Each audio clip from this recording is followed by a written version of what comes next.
Hello, नमस्कार जी। कैसे हैं आप सब? आइए, बीकानेर की रसोई में आपका स्वागत है। और लीजिए, आज आपका स्वागत कर रही हूँ मैं बादाम कतली के साथ। यानी आज मैं आपके साथ शेयर कर रही हूँ बादाम कतली, जो मैंने बनाई है और बिल्कुल बाजार जैसी बनी है। बहुत टेस्टी और मज़ेदार, और थोड़े से सामान में इतनी सारी बन के तैयार हो गई। तो चलिए देखते हैं कैसे बनाई ये मैंने बादाम कतली। इसके लिए देखिए, मैंने ली है 1 कटोरी बादाम। एक नॉर्मल कटोरी जो हम सबके घरों में होती है, मैंने वही कटोरी ली है। और इसको बादाम को पानी में भिगो देंगे ओवरनाइट के लिए। ये बादाम मेरे ख्याल से 250 ग्राम के समथिंग होंगे, बस इतने ही होंगे। और ये मैंने भिगो दिए। अब इसको पूरी रात भिगो दो, या फिर अगर हमारा एकदम से मूड बन गया कि हमें बादाम कतली बनानी है, तो फिर क्या करना है, थोड़ी सी देर मैंने ट्राई किया था कि मैं 2 घंटे भिगो के देखती हूँ कि 2 घंटे में छिलके उतर जाते हैं क्या। तो मैंने 2 घंटे पहले भिगोई, लेकिन उससे इसके छिलके नहीं उतरे। तो अब मैंने इसको उबलने के लिए रख दिया। तो अगर या तो ओवरनाइट भिगो दें, या फिर अगर तुरंत खाने को मन कर रहा है तो इस तरह से इसको उबाल लें। उबालने के बाद ठंडा किया, और ये देखिए कितने आराम से इसके छिलके निकल रहे हैं। बहुत ही इजी है निकालने। थोड़ा सा दबाया और ये छिलके निकल जाते हैं। तो इस तरह से इसको 5 से 7 मिनट उबाल लिया, और फिर हम सारे छिलके इसके निकाल लेते हैं। तो ये मैंने बादाम के सारे छिलके निकाल लिए। ये देखिए, तो हमारे बादाम तैयार हो गए हैं। अब हमने लिया मिक्सी जार। इसमें मैंने डाली 1 कटोरी चीनी। 1 कटोरी से थोड़ी सी कम चीनी है, यानी ये ग्राइंड होने के बाद 1 कटोरी चीनी हो जाएगी। शुगर पाउडर 1 कटोरी। और इसमें मैंने 3-4 इलायची डाल दी। वैसे ये इलायची ना भी डालें, क्योंकि बादाम का खुद का फ्लेवर काफ़ी अच्छा होता है, पर मैंने इसमें डाल दी थी 4 इलायची के दाने। और इसको अच्छे से फाइन पाउडर तैयार कर लिया। अब देखिए, मैं इसको कटोरी में ही नाप रही हूँ, क्योंकि जितने बादाम लिए हैं उतना ही मैंने इसमें शुगर पाउडर लिया है। तो बिल्कुल परफेक्ट नाप बना था, परफेक्ट मीठा हुआ था। तो 1 कटोरी बादाम थे, और ये देखिए शुगर पाउडर भी 1 कटोरी तैयार हो गया है। तो इसको अलग रख दिया। अब इसी मिक्सी जार में मैंने डाल दिए ये बादाम, और सारे बादाम इसमें डालने के बाद हम इसको भी ग्राइंड करेंगे। लेकिन ये ऐसे ग्राइंड नहीं हो पाता अच्छे से, तो इसलिए इसमें मैंने 2 से 3 चम्मच दूध डाला। थोड़ा जितना, कोशिश तो यही करनी है कि जितना कम दूध हम डालें उसमें ही हमें इसे ग्राइंड करना है। तो मैंने थोड़ा थोड़ा सा दूध 2-3 बार डाला, 2-2 चम्मच। और ये मेरा बहुत ही अच्छा फाइन पेस्ट तैयार हो गया। अब हम लेंगे कढ़ाई, और मैंने ये पेस्ट कढ़ाई में डाल लिया। यहाँ आप कढ़ाई गैस पे रख के उसमें 2 चम्मच घी डाल के भी इसको कर सकते हैं। और मैंने इसको अभी ऐसे ही कढ़ाई में डाल लिया, अभी गैस पे नहीं रखा। तो मैं ये सारा निकाल दूँगी। और मिक्सी जार में भी हल्का सा 1 चम्मच पानी डाल के मिक्सी जार भी धो के निकाल लेंगे। तो बेसिकली पानी या दूध हमें जितना हो सके कम डालना है, इसका ये है। तो वो सारा साफ़ करके मैंने इसको रख दिया है कढ़ाई को गैस पे। और इसमें अब मैंने डाल दिया 2 चम्मच घी। और अब इसमें 2 चम्मच घी डाला है, और इसको अच्छे से हम मिक्स करेंगे। यहाँ पे आँच शुरू में तो थोड़ा मीडियम ही रखें। थोड़ा सा इसको घुमाएंगे, और अब इसमें मैं डाल दूँगी ये अपना 1 कटोरी शुगर पाउडर। ये शुरू में ही डाल देना है, इसकी कोई वो नहीं है कि इसको किस वक्त डालना है आपको। तो अब हम इसको मिक्स कर लेंगे। यहाँ पे थोड़ी सी आंच हमारी मीडियम है, लेकिन इसको हम तेज़ आंच पे भी पका सकते हैं आराम से। पर अभी थोड़ा चीनी को मिक्स करते हैं। शुगर पाउडर, चीनी तो है ही नहीं, हमने पाउडर बना रखा है। और ये देखिए, इसको हमने मिक्स किया, तो आप देखिए कितना ढीला हो गया है हमारा मिश्रण। तो ये हमारी बादाम की रबड़ी तैयार हो गई है, या इसे कह सकते हैं बादाम का हलवा। और अब हम इसे लगातार चलाते रहेंगे। अब हम गैस तेज़ कर सकते हैं, और गैस तेज़ करके इसको चलाते हुए पका लेंगे। लेकिन ख़ास ध्यान रखना है कि अगर हमारी गैस तेज़ है तो हमें इसको बिल्कुल नहीं छोड़ना, वरना ये नीचे से चिपक जाएगा और या जलने लगेगा। तो अब हम इसको लगातार चलाते रहे, और चलाते चलाते इसको हमें ड्राई करना है। यहाँ आँच मैंने तेज़ कर रखी है ताकि मेरा मिश्रण जल्दी से पक जाए, वरना इसको मीडियम आंच पे भी पूरी मिठाई हम तैयार कर सकते हैं। तो बीच में तेज़ करते रहे, बीच में धीमे कर ली, इस तरह से करके मैं तो तैयार कर लेती हूँ। और अभी देखिए कढ़ाई भी छोड़ रहा है, और गाढ़ा भी होने लगा है मिश्रण। लेकिन इसके बहकाई में बिल्कुल नहीं आना कि ये अब गाढ़ा हो गया है तो ये सेट हो जाएगा। नहीं, ये सेट होने में भी बहुत नखरे दिखाता है, तो इसलिए हमें इसको बिल्कुल परफेक्ट उसके तक लाना है ताकि ये अच्छे से सेट हो जाए। लेकिन अभी ये लग रहा है, मुझे भी लगने लगता है कि हाँ गाढ़ा हो गया, अब ये सेट हो जाएगा, बट ऐसा नहीं होता। इसको हमें खूब अच्छे से 10 से 15 मिनट तक पकाना पड़ता है, तब जाके ये हमारा सेट होता है।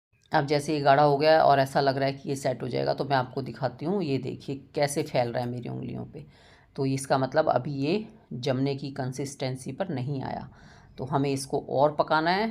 अभी हमें इसे और टाइट करना है।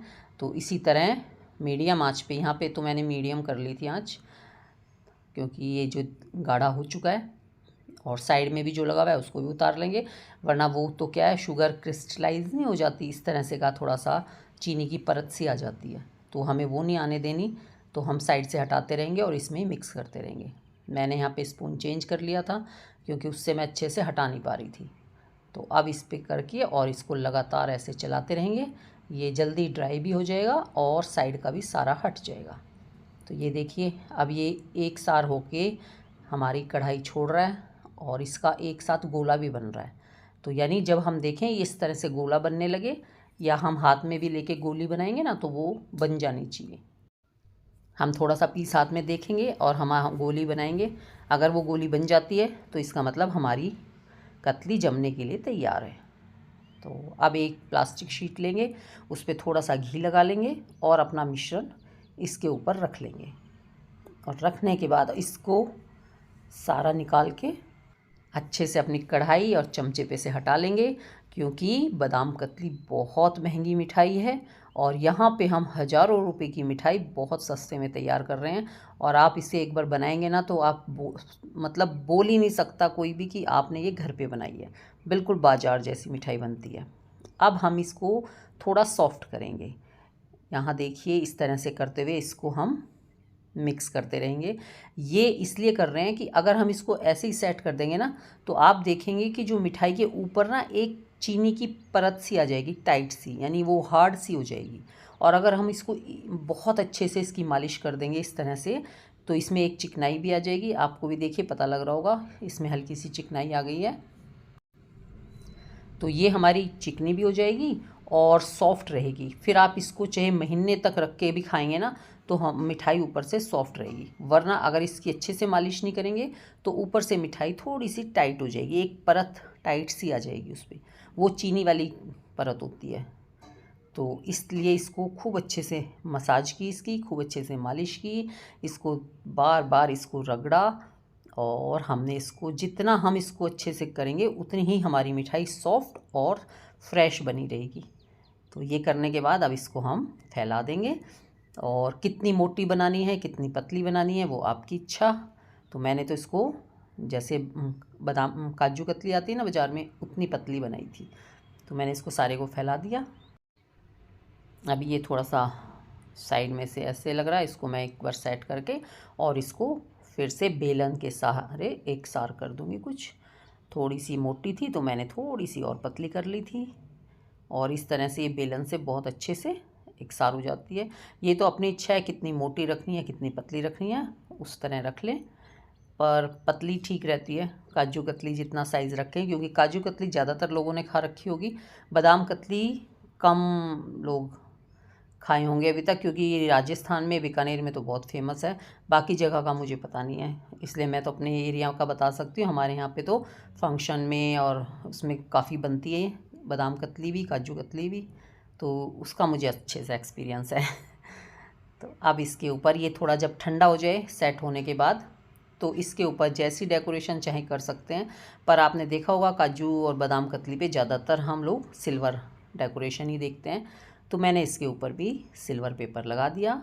तो अच्छे से फैला दिया जितना मेरे पास था, इसको सब पूरा कवर कर सकते हैं और अच्छी लगेगी बिल्कुल। और अब आता है कतली काटने का नंबर। तो मेरे से परफेक्ट साइज़ से नाप से कटता नहीं है हमेशा। मुझे लगता है कि मैं साइज़ ठीक काट रही हूँ, लेकिन वो कटने के बाद पता चलता है कि वो उल्टा सीधा है। तो मैंने आज स्केल की हेल्प ली, और लेकिन एक ये है कि बहुत छोटी छोटी कतलियाँ बनी हैं मेरी, मेरे स्केल से छोटी पीस बने हैं, लेकिन अच्छा था, एक साथ 2-3 पीस खाओ आराम से उठा के। तो इस तरह से मैंने इनको काट लिया है। बाकी जैसी आपकी इच्छा हो उस तरह से आप इसको काटें। बाज़ार में जैसी कतली मिलती है बिल्कुल उस तरह से आप इसमें नाप लगाएं और इसको काट लें। कोई भी नहीं पहचान सकता अगर आप बिल्कुल बाज़ार की तरह कटिंग करेंगे कि ये आपने घर पे बनाई है। तो इस तरह से मैंने ये सारी कतली काटी और ये देखिए मैंने इसको इतना मोटा पीस रखा है। और ये जो साइड के हैं ना छोटे छोटे, ये तो इस वक्त सब ने निकाल के हमने साफ़ कर दिए। और ये आपको दिखाने के लिए थोड़े से बीच के पीस रखे नॉर्मल साइड के छोटे पीस सब खा गए। तो मैंने इसको इतना मोटा बनाया, ज़्यादा मोटा नहीं बनाया मैंने, थोड़ा पतला बनाया। ये देखिए इस तरह से ये साइज़ है मेरी कतली का। और मैं आपको दिखाऊं तोड़ के, देखिए कितनी सॉफ्ट है ये, बिल्कुल फ्रेश ताज़ी कतली। थोड़े से 1-2 दिन हो जाएगा तो ये थोड़ी सी बाज़ार की तरह टूटने लगेगी। और अभी ये इतनी सॉफ्ट टूट रही है बिल्कुल। जब ताज़ी ताज़ी कतली होती है वो बिल्कुल इसी तरह सॉफ्ट होती है। और अब हम इसको निकाल लेते हैं। तो बताइए कैसी लगी आपको ये रेसिपी। मैंने तो ये होली पे बनाई थी, आप लोग भी इसे बनाइए, खाइए, खिलाइए और इन्जॉय कीजिए। इसे तो कभी भी बना सकते हैं और कभी भी खा सकते हैं, जब मन करे आप इस मिठाई को, जिसको मिठाई बनानी नहीं आती वो भी इस मिठाई को बहुत आराम से बना सकता है और बाज़ार की महंगी मिठाई का मज़ा घर पे सस्ते में ले सकता है। और ये मिठाई बनेगी भी बिल्कुल हलवाई जैसी, ज़रा भी फ़र्क आपको महसूस नहीं होगा कि आपने ये घर पे बनाई है या आपने बाज़ार से लिया है। तो कैसी लगी आपको ये रेसिपी। अगर आपको अच्छी लगी हो, मेरी वीडियो पसंद आई हो तो प्लीज़ बीकानेर की रसोई को लाइक, शेयर और सब्सक्राइब ज़रूर कर देना। इसी तरह अच्छी अच्छी मस्त और टेस्टी सी वीडियो मैं लाती रहती हूँ। आप लोग मेरी दूसरी वीडियो भी ज़रूर देखना। तो ये लीजिए मेरी एक प्लेट भर के तैयार हो गई है। और आप देखिए एक कटोरी बादाम में कितनी सारी कतली तैयार हुई है। तो ठीक है जी, आप लोग इसे एंजॉय कीजिए। हम फिर मिलते हैं नेक्स्ट वीडियो में। तब तक take care, bye bye, thank you for watching.